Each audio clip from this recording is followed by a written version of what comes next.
Salut à vous, nous sommes de retour et nous avons une tour aujourd'hui. Comment est-ce qu'elle réagit? Bon, c'est gros, hein, la configuration est telle que je ne peux pas trop faire les tours ici, enfin les filmer je veux dire. Mais là, dans un commentaire, on m'a dit, Maz, n'oublie pas les tours. Alors, j'en mettrai de temps en temps. Je viens de me raccorder. Conso, pas de conso. On y va? J'appuie sur le bouton. Rien. J'appuie sur le bouton Reset. Parfois, il arrive que si le bouton démarrer a cassé, et au lieu de le remplacer, démonter la façade et tout ça, il suffit qu'on échange les boutons et que le Reset, il devient Power, et le Power, il devient rien du tout. Bon, il y a les deux, ça ne fonctionne pas. Toute première chose à faire, enfin, c'est ce que je fais. Nous allons vérifier la lime. Et pour ce faire, j'ai un appareil. C'est pas pour faire de la pub, hein, de chez Antec. Ils fabriquaient des caisses de tours. Voilà à quoi ça ressemble. Là, nous avons le branchement classique. Et lui, il va nous dire, il va tester le 5 volts SB comme standby, le moins 12 volts, le plus 3,3, le plus 12 volts et le 5 volts. Et si toutes les tensions ont passé le test, ben là on aura good. Oh, on a même de la lumière dedans, dis donc. Alors voilà ce qui se passe. Toutes les tensions. C'est le ventilateur de la lime qui fait ça. Toutes les tensions ont passé le test et nous avons good for go. Mais ça y va pas. Juste une petite astuce, si vous voulez démarrer l'alimentation sans la carte mère, mais bon, ça va pas vous dire si le 3,3 est bon, le 5 volts, ça va pas vous parler beaucoup. Mais si jamais vous êtes intéressé, sur ce connecteur, il y a un seul fil qui est en vert. Il est placé juste là. À côté de lui, il y a un autre fil, c'est la masse. Il suffit de court-circuiter le fil vert avec la masse. On a encore le bruit. Et c'est un moyen d'activer, de mettre en route la lime. Voilà. Ensuite, qu'est-ce qu'on peut dire de plus? Le fil orange, c'est le 3,3 volts. Le fil jaune, c'est le 12 volts. Le violet, est-ce que je vais dire des bêtises là? Le violet, soit c'est le stand-by, le 5 volts stand-by, soit c'est le... oh là, j'ai un trou là. Bon, le rouge, ça va revenir plus tard. Le rouge, c'est le 5 volts. Stand-by. On va tricher. Le moins 12. Voilà, le moins 12. Et nous avons également le bleu. Il me semble que c'est le bleu qui était le moins 12. Il me semble, dans mes souvenirs. Alors, le violet, il me semble que c'était le stand-by, le 5 volts stand-by. Et le gris, c'est peut-être power good. Peut-être. On n'a pas les couleurs là? Non, à vérifier. J'en fais pas souvent des tours.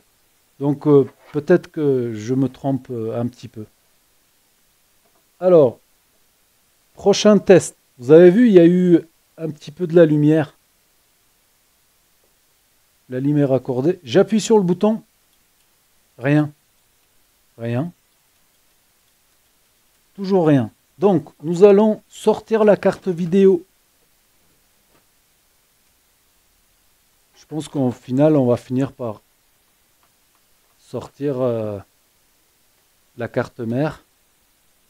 Attention de ne pas faire tomber des vis à l'intérieur en étant raccordé. Et là, nous avons accès à la pile. Et nous allons également chercher le jumper, le CMOS, Clair CMOS, pour réinitialiser le BIOS.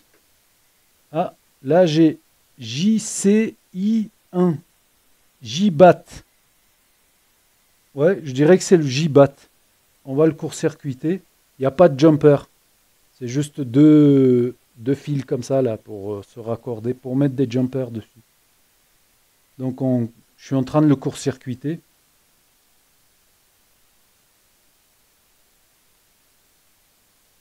Ouais, je pense que c'est le JBAT.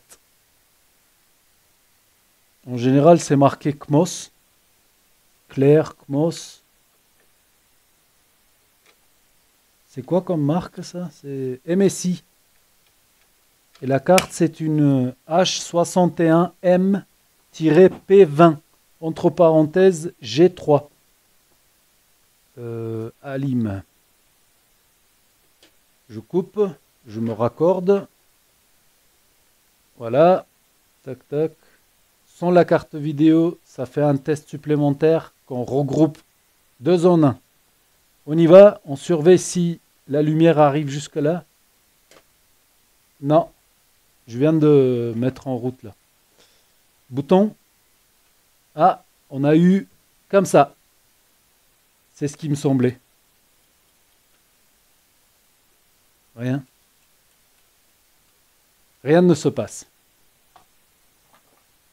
Eh bien, il va falloir démonter la carte. Tant qu'on est là, on pourrait peut-être faire un test.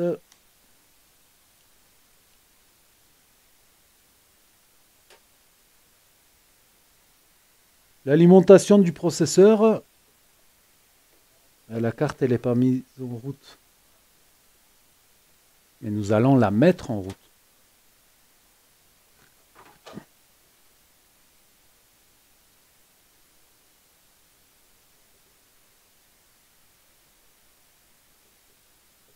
Voilà. Trombone. Fil vert avec la masse. 12 volts. Là, je suis raccordé à la ligne du processeur. Et nous avons 12 volts. Ce qui veut dire que le processeur va bien. J'allais dire potentiellement, mais il n'y a pas de raison. Je pense qu'il va bien. Si nous avons le 12 volts.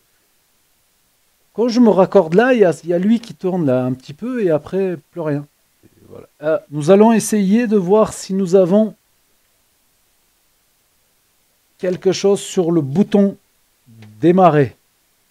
Ça, c'est les USB. Ça, c'est le truc pour le son.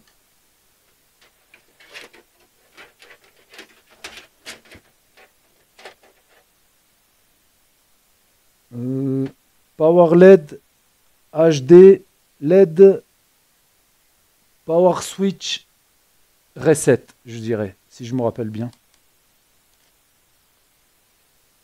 Nous avons l'électricité. La masse, je vais la prendre de là, parce que ça tient tout seul.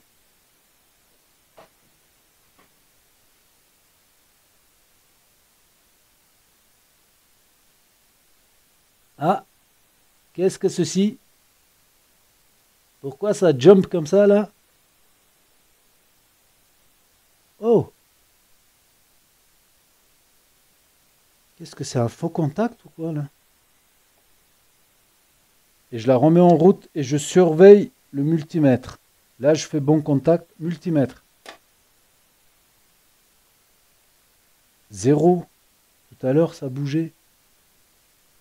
Je viens de couper la lime. Mode homme.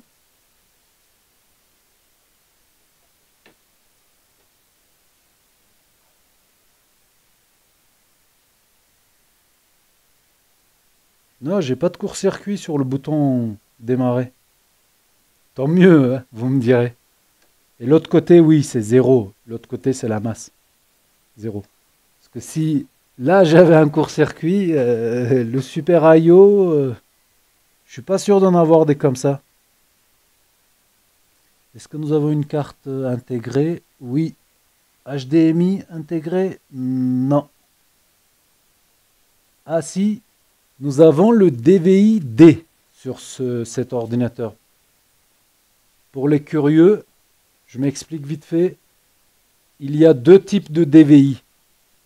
Il y a DVI comme ça, sans les trous ici, et il y a les DVI avec quatre trous là, juste à côté de ce truc plat là ici. Quatre trous. Les quatre trous, ça veut dire que c'est du DVI-I, comme interlancette. Et les DVI-D, ce sont des DVI digital. Et ils sont très faciles à convertir à l'HDMI. Là, j'ai le BIOS. 1, 2, 3, 8, c'est là. Est-ce que nous avons quelque chose sur le BIOS? Non plus. Nous n'avons rien sur le BIOS. Et la pile, elle a de la charge. Elle n'est pas à 0. Si elle était à 0,0, pas vraiment complet 0, là, ça m'aurait dit des choses. Mais ce n'est pas le cas.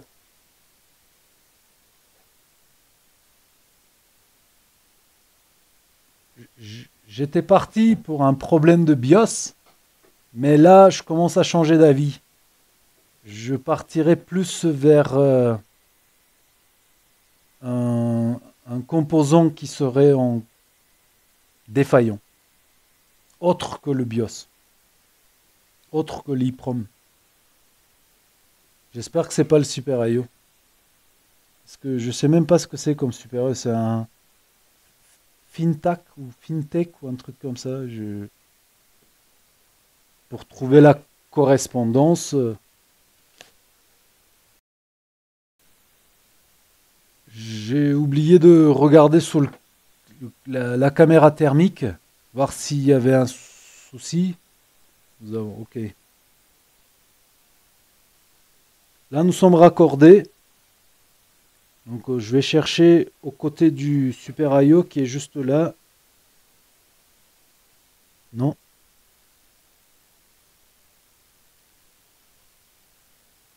C'est du reflet. Vers le BIOS. Non. Que du reflet. Non. Et là, quand j'étais en train de sortir la caméra, j'ai pensé à un truc. On va démarrer la... Ok. J'avais mal raccordé. Oh là là, j'avais mal raccordé.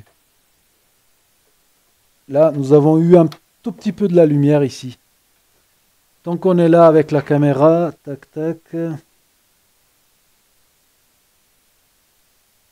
La pile qui reflète, il n'y a rien d'inquiétant.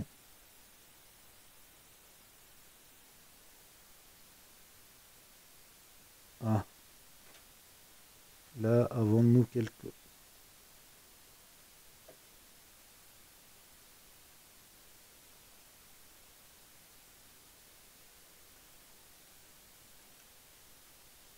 C'est quoi ça? Mais il n'y a rien à cet endroit. Il y a des petites résistances. C'est quoi? Ah, là, nous avons une puce à 8 pattes. Un peu comme les EEPROM, mais en plus petit. Maintenant que nous sommes raccordés correctement, ça reste entre nous, hein. Nous allons réessayer l'histoire du bouton. Je touche 5. Nous avons 5 volts sur le bouton démarrer. Le reset. Non, le reset peut-être qu'il s'active après qu'on ait lancé la carte. Non, il n'y a rien sur le reset. Ouais, nous avons bien nos 5 volts sur le BIOS. Qu'avons-nous sur le BIOS? Rien. Ouais, ça ne me parle pas trop parce que autant il s'active par la suite. Ça c'est déjà vu. Ok, je vais court-circuiter le bouton de démarrer.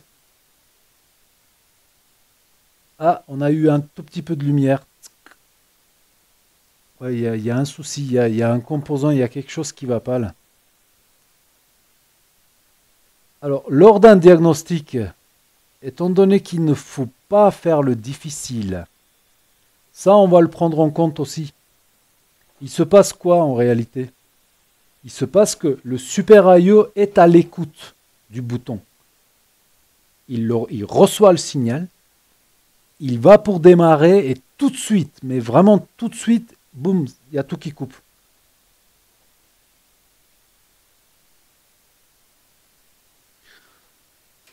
Ok, on va faire autrement. J'ai besoin du bouton démarrer qui je sais pas où il est. Je vais utiliser le reset à la place du bouton démarrer. Voilà. Caméra thermique, ça on n'en a pas besoin pour l'instant.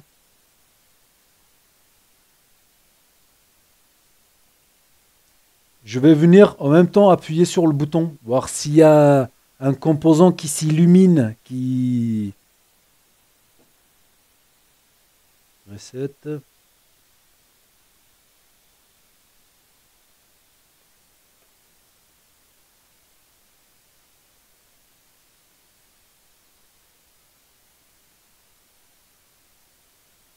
Ouais, le composant que je vois là-bas au fond, je vous disais là, il n'est pas vraiment chaud, hein, il est à 17 degrés. La carte mère, elle est tellement froide que moindre chose, voilà, il y en a un autre ici, c'est 18 degrés. Je vais juste voir ce que c'est. 20 degrés. Il est où? Il est là. Ouais, mais là, il n'y a rien. C'est des résistances.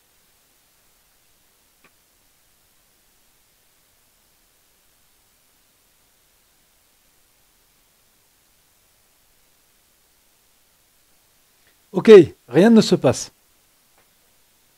Tout à l'heure, je vous disais que j'ai eu cette idée. Je ne l'ai jamais fait. C'est l'occasion d'essayer.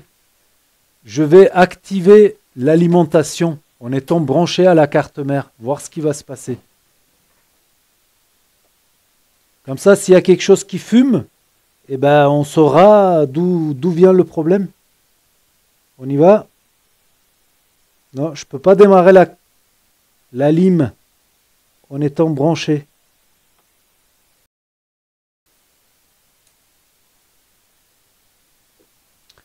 19, c'est trop. 3,3. Mais on va un petit peu bloquer les ampères là. À 1 ampère.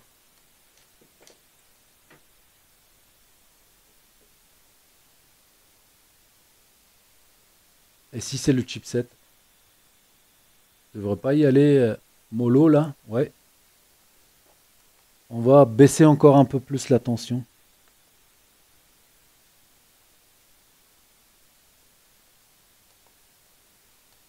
Ouais. 1, quelque chose. Donc, l'orange, il est de mon côté. Je touche. Et on surveille la conso. Rien d'extraordinaire. Rien d'inquiétant. 120 milliampères. Il n'y a rien d'anormal jusque-là, je dirais. 1, 2, 3, 4, c'est le 5 volts. Là, je suis sur le 5 volts. Rien du tout. Je passe au suivant. Jaune, c'est par là. Ah, là, nous avons quelque chose. À moins que je touche la masse. Orange, jaune, jaune. La 2 et la 3, c'est du... Là, nous avons une consommation. Une forte consommation. À 1,3 volts, on a 1 ampère de conso. Ça, c'est pas normal. Eh ben, je vous dis à tout à l'heure. Non, je peux pas laisser ça comme ça. Euh, voilà. Conso.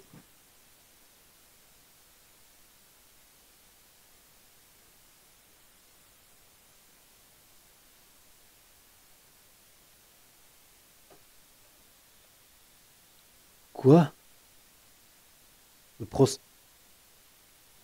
50 degrés. Waouh! Le ventilateur serait en... Ah, j'y crois pas. C'est la première fois que je tombe sur un truc comme ça. Ah, c'est la première fois.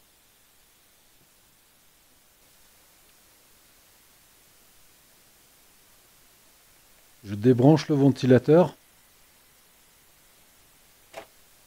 Ventilateur débranché.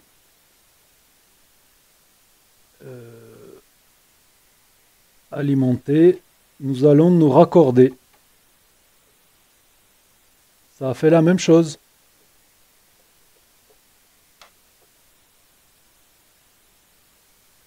On y va? Comment?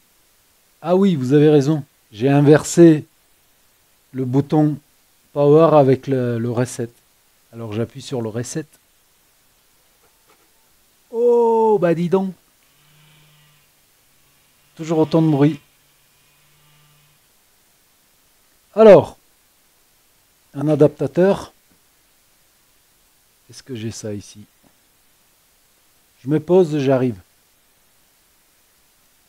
Mais il suffisait simplement de remettre la carte vidéo qui a une sortie HDMI. On y va? Microscope. Il n'y a rien. Oui, c'est normal. Allez, reset.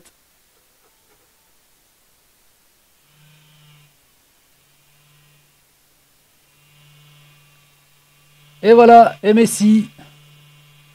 Top quality, stability, etc. Tout va bien. Oh, il ne faut pas que j'aille plus loin. On va voir si Windows il démarre. Nous avons deux SSD là-dedans. Ouais, c'est bon. Non, on va faire comme ça. Oh, désolé pour le bruit. Oui, ça fonctionne sans le ventilateur. C'est pas grave. On va souffler dessus pour le refroidir. Le temps de faire le test. Fais voir. Voilà. Tout va bien. Où on en est arrivé? Nous avons trouvé la panne sans avoir à démonter la carte mère. Et on est bon. Je vais démonter la lime, pas le ventilateur. Je vais graisser le ventilateur comme sur la vidéo du HP, je crois, il me semble. Et du coup, le ventilateur, il fera plus de bruit. Et voilà, on est bon, je crois. Je vous dis à bientôt. Et si vous avez aimé la vidéo, mettez un like. C'est toujours motivant pour moi. Et abonnez-vous, car il y aura d'autres choses. À bientôt. Ciao.